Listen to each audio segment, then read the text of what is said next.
Joining us now, Liz Peek. She had just a opinion column on Fox Opinion. Says Democrats ignore Trump's immigration plan at their peril. Liz, great to have you. Good morning. I'm always happy to be with you. How are you? Oh, thank you, Liz. It's so nice of you to ask. I'm doing fine. And remember, you can always follow Liz Peek on Twitter. You want to do that? She has the best, easiest Twitter handle ever invented, at Liz Peek. So easy, Lizpeek. Follow her on Twitter, at Liz Peek. You'll be glad you did. Then you can keep up with all of her stuff. Now, the president going to Pennsylvania yesterday. I don't know what the Democrats are going to talk about here. Open borders and make the economy bad again. I mean, what is their plan? Well, it's interesting to watch Joe Biden. Joe Biden is now out on the stump talking about how really this economy is the result of his and Obama's policies. You know, and I know we just know that's not true. We know that basically the economy stalled. It did recover, yes, from the depths of the financial crisis under President Obama, but it was slow. Companies didn't invest in productivity-enhancing machinery and equipment because they were so blinded by the onslaught of regulations under Obama. It was a real sea change when President Trump was elected, and you can see it in the consumer sentiment numbers and business optimism, which just went through the roof literally the next week. So what we have, John, is an acceleration in the last couple of years, but more importantly, a return to investing by the corporate community, which was kind of AWOL for 8 years. And as a result, we have productivity increasing for the first time in a decade and real wages rising. I mean, all the data is really pretty strong. And, you know, that's why I wrote a piece which indicated, much to everybody's horror, certainly the Democrats' horror, that Hispanic approval of Trump is increasing. Well, why not? They care about the economy, they care about wages, and they're better off than they've ever been on those markers. So, you know, I think Biden's got his work cut out for him. And I would say this: we talked a lot on air yesterday about Biden leading the pack, not only nationally but particularly in Pennsylvania, which of course is a key state. Right. But you know, Biden hasn't been tested yet in the debates. He hasn't really been pushed by all the other Democrats running for the nomination. So I wouldn't get particularly over the skis here in terms of just assuming he's the nominee or assuming he's going to beat Trump, which the polls also indicate right now. Well, look, Liz, number one, these are the same polls at the same time, in the same place that indicated Hillary was going to crush then nominee Trump in any number of states, in any number of situations. Those were wrong right up till Election Day. The other thing I want to mention is, like, look, Biden's campaign right now is vote for me, I'm not crazy. You know, that's basically is I mean, he should put that on a bumper sticker. Joe Biden for Democratic nominee, I'm not nuts. I mean, that's his campaign slogan. So and I have to say, compared to some of the people on the Democratic side that he's running against, that's not a bad slogan, because some of them really do appear to be nuts. And I think moderate Democrats are having a very difficult time, and you know plenty of those people, and so do I. You know, they look at Bernie Sanders, who still is in number 2 slot, and they think, holy crow, we cannot possibly elect this guy, because he really wants to sort of overturn everything that has kind of made this country strong, wants to sort of change the economy in ways that will be injurious and slow growth for decades, et cetera. Actually, on a different tangent, what surprises me, you know, Pete Buttigieg, of course, is the guy who's kind of on the rise right now. Right. Flavor of the month, whatever. And I was very disappointed with his town hall in that he really has absolutely nothing original to say. In other words, he came out with 4 new taxes: wealth tax, incremental, marginal tax, et cetera, et cetera. But the truth is, John, all of the guys running on the left, and women, are all talking the same taxes. They're all talking about taking money from the rich and putting it into different programs. Wouldn't it be refreshing if just one of them said, you know, instead of just spending more money, why don't we try and spend smarter money and figure out whether the programs we have in place are working, whether they're effective? We are spending hundreds of billions of dollars a year alleviating poverty in this country, and it is not working. So what do we need to do differently? I would vote for that person. Well, why is Mayor Pete getting all of this play when he says nothing original and has really no solution to anything? And he basically parrots everybody else. He's not even differentiating himself. I mean, they're all, they're all pro-abortion at any time, free college, free this, free that, free health care, Exactly. Medicaid for all. I mean, what's different about him? There's nothing. I mean, the only thing that stands out about, I would say a couple of things. First of all, people think he's quite smart, and he probably is. Ironically, they think so in part because he speaks several languages, but that connect the dots has never been applied, for example, to Melania Trump, who also speaks 5 languages, but who is dismissed as sort of a figurehead of no importance in the Trump administration or the Trump family. Right. And they also think, and obviously the other thing that's unusual about him, 2 things. One is he's a veteran, although he only did a 6-month tour of duty in Afghanistan, so it's not like he was a long-time career military person. But nonetheless, in that field of 24 candidates, there are only 2 or 3 who have served. Tulsi Gabbard's another one, Seth Moulton. And then the third thing is, obviously the big thing is that he's gay. And he is a married gay person. And just as Chicago is rejoicing that they have a new mayor who is a gay female, I think there are certain elements in our country who feel like that would be a we've already had a black president. Now it's time for a gay president, which really is offensive to me. I think we should hire or elect the person who is going to be the best president, not necessarily because of their identity politics. But nonetheless, that's what happens in Democrat circles, and I think that has worked to his in his favor. No question about it. No question about it. And the media is certainly fawning over his husband or a significant other whenever he comes out. Yeah, they actually fawn all over it. And, to each his own. But I look at the policies, and I really don't see where he's differentiating himself from anybody else. I agree with you 100%. I think it's, as I said, I was kind of disappointed because he does seem like kind of a different character on the scene, obviously young. But anyway, look, they're all in the same hopper, which is why, by the way, Biden is so far out in front, because there's not much to distinguish between Kamala Harris's campaign and Elizabeth Warren's and Bernie Sanders and, you name it, any number of the other 24, 24. Biden is unusual only because we've kind of seen him around a long time. When he talks about how he wants to take a middle ground on the environment, he gets slammed for saying something even remotely moderate. But we know, and then, of course, he backtracks, but we know that that's kind of who he is. He is more moderate than some of these other candidates, and that's working for him right now. Well, I think his strategy is simple. It's just to stay above the fray, not get involved. He'll say things that are dumb. He'll moderate himself a little bit. He'll get attacked. He'll walk it back and apologize. But then if he is indeed the nominee, I mean, he's going to run to the center. I mean, that's the only way he can win. He knows that. But the problem is this. Bernie Sanders never laid a glove on Hillary Clinton in 2015-16. If he did, he's the nominee. He never did it. They were all scared of the Clinton machine. They were all petrified. I don't think they're petrified of Biden. I really don't. And eventually, Warren or somebody is going to empty the cannons on him. I don't know who and I don't know when, but it's not going to come from the Republican side of the RNC or Trump reelect. It's going to come from one of these Democrats that have vicious oppo on them that are going to unleash it. Now, the problem they all have is the same that Sanders had. They're afraid of an establishment boomerang, and it might hurt them in the future. But there's going to be somebody out there that's going to say, like Bernie Sanders, I really have no future if it's not 2020.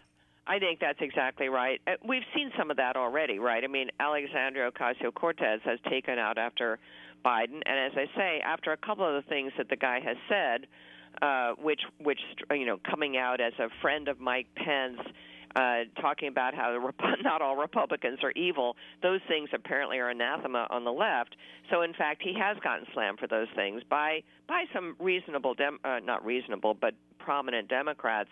But I totally agree. I think what's going to be very interesting is the debates. Mm-hmm. The debate will be kind of a cattle drive because I think they're going to have more than 10 people on the stage, right? I'm not sure. But the cutoff is 65,000 donors. A lot of these people are going to make that. And then it'll be very interesting to see how pointedly are they all going to stand up there and basically parrot one another in terms of policy and attacking Trump? Will that be their main firing line, or are they going to start, as you say, kind of the circular firing squad aiming at each other? I don't know. I think it's going to be the latter because, the former. They're just all going to say they're going to outdo each other on who can blast Trump more. I think the hits aren't going to come in the debate. They're going to come through the various media sources offline leaked out. That could be right. But that's what Sanders tried to do against Clinton. It's just ineffective. Somebody's got to take Biden on. Who will it be, if anybody? If I had to gamble, I'd say Sanders because, what, 70, was he 78 now? He's not got much. What else is he going to do? do? Run when he's 90? I think that's right. Obviously, it's his last campaign. It's his last campaign, and he got screwed out of the last nomination. Bernie Sanders, that was stolen from him. No question about it. He should have been the nominee. I don't think he's going to let that happen again. But on the other hand, there's a lot of fear. Democrats have a fear of the establishment like Republicans do not have. Like nobody cares about what the feckless Republican establishment ever says about anything. But Democrats are afraid of their big, machine. Maybe, although the centrist Democrat element has been sort of missing in action for a while. Yeah. I'm not sure who those people are anymore. Maybe it's Nancy Pelosi, but she's, there's a lot of press this morning about how she may not win this impeachment battle. Her, various people in her leadership team, certainly Jerry Nadler and some other prominent people in Congress, are really pushing for impeachment. And I think it's going to be very interesting to see if she can really hold that off through the election cycle. Well, many of them are just being responsible to their big donors that want the sideshow of impeachment. I'm all in favor of it because I was aghast when the Republicans went to impeach Clinton in 95 or what was it, 95, 97, 98.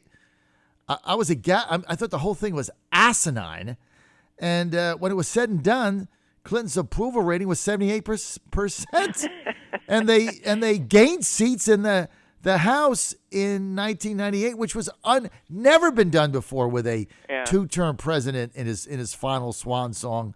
Gingrich lost 8 seats. Whole thing was stupid, waste of time, and so they're going to do the same thing again. It's like make my day. I could really we care hope less. so, right? We hope that they. But Nancy Pelosi isn't stupid, and she gets that. Yeah, she gets it. So we'll see. It's a tremendous tension within the party, and I think partly it's because Democrats like Jerry Nadler, Adam Schiff possibly being the ringleader, have really raised expectations on the left that this is doable, that there's plenty of evidence to convict the president. And I have to say, so here's a question on the table. Is the Trump White House being particularly ornery in terms of not letting Don McGahn testify, not turning over records, et cetera, suing them, purposely to goad them into impeachment? Nancy Pelosi may have been right that he's sort of doing it intentionally because he knows that politically that would be a win for him. I don't know, but that's sort of an interesting concept, right? That would be Machiavellian, and I wouldn't put it past the Trump. I don't know if that's really the reelect campaign or the kind of political machine at the White House. I'm not sure that those people in the political apparatus in the West Wing are smart enough to figure that out. But it could be Machiavellian. The other thing is, I think it appeals to his base because he's fighting back. And there's one thing that Trump voters rally around, and that's when President Trump fights back. Yeah, because for Republicans, they've been just kicked in the teeth so many times. They're always afraid. They never do anything. They always cower. They always crumble. They cave. They apologize.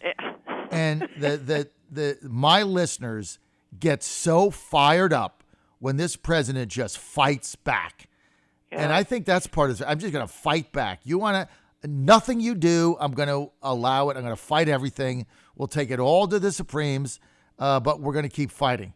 And, I've got Mark Warner coming up in 5-10 minutes. I know. Senator. I can't wait to hear. I'm going to be asking him about that and what I think his obsession has been with the Mueller report and things of that nature. But Warner's a pretty sober guy, and I'm interested to get his take on this whole thing.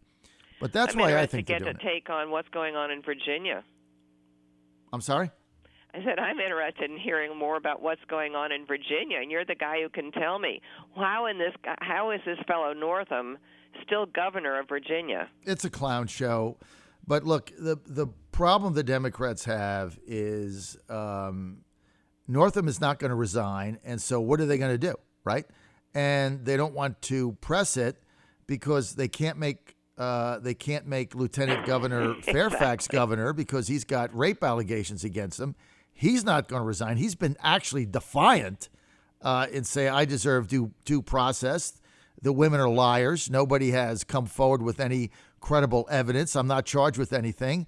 And his basic message is you can all go to hell. I'm Lieutenant Governor. And he's likely going to run for governor in 2021. It's pretty unbelievable. Unbelievable. And then you got Mark Carey, the Attorney General, who did blackface, said he didn't do it, then he criticized the governor for doing it, and then somebody's got a photo of him, and he says, "Well, I did it too, and it's been weighing on me for 30 years, but not enough for him to blast the governor when he did it." The whole thing is a mess. But the guy in line after that is Speaker Kirk Cox, right? And he's the Republican. Right? So they don't want. So the Democrats don't want him. Yeah. And the irony of it is Kirk Cox, who's a speaker, great guy, by the way, he's done a fabulous job. He offered the Democrats and Justin Fairfax and the women, the alleged victims, he offered them a hearing. And he said, I'll do it in the House chamber as you requested, in any format the Democrats want, in any time frame they want, whoever they want there, whoever they want to pick, I'll just have it so that we can adhere to the alleged victims' request. And it's the Democrats in Virginia that turned it down. Well, naturally. Right. They don't want publicity on this thing. I just think it's absolutely amazing how this has been completely buried, completely ignored. And as you say, politics in the state will just roll on without really any speed bumps whatsoever. It's extraordinary to me. It really is Ringling Brothers and Barnum and Bailey three-ring circus, but it gives you real evidence of how the lying fake news legacy media just protects their own. I mean, they completely dropped all the stories. They're onto something else. Yeah. And if these were Republicans, the drumbeat, Liz, in Virginia would be 24/7. You would have a continual media onslaught to get these people out. But they play the game. And I agree with you 100%. And the truth is it would never have gotten off the front page. I mean, look, that's what's happening with the Mueller thing. There's a very good piece up by Bill McGurn today, by the way, about Comey. I do think that Barr is doing a good job. I do hope that when the Inspector General report comes out, it buttresses the view that Barr is on the right track to be investigating the investigators. I think it is half the country that is so appalled by what has gone on here, and to think that this might not have ever been exposed or discussed publicly in any important way. Now, the media is not going to cover it. They won't, they'll give very short shrift to any kind of allegations about improper conduct under Comey or under Obama's Department of Justice generally.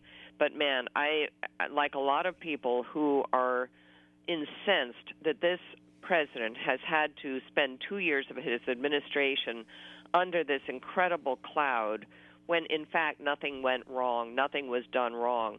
The idea that there was spying on this campaign, I mean, it's so offensive, John.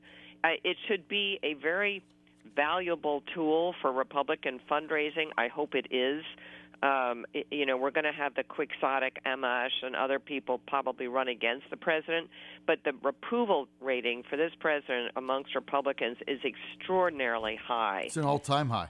Yeah, and I just hope that everybody hangs in there. I know China's difficult. I know Iran is testy, et cetera. But the truth is, I do think it's important that we get a deal done with China. I think it's very important that the country stand behind the efforts to push back on this very confrontational, dishonest country that we're in rivalry with. But I have my fingers crossed that that's going to happen. Liz, we got to roll. We're out of time. I want to right. thank Liz Peek for being with us. Fantastic. Follow her on Twitter, @Liz Peek. She's got a great piece out today on Fox Opinion. Go to foxnews.com. Liz, thanks for being with us.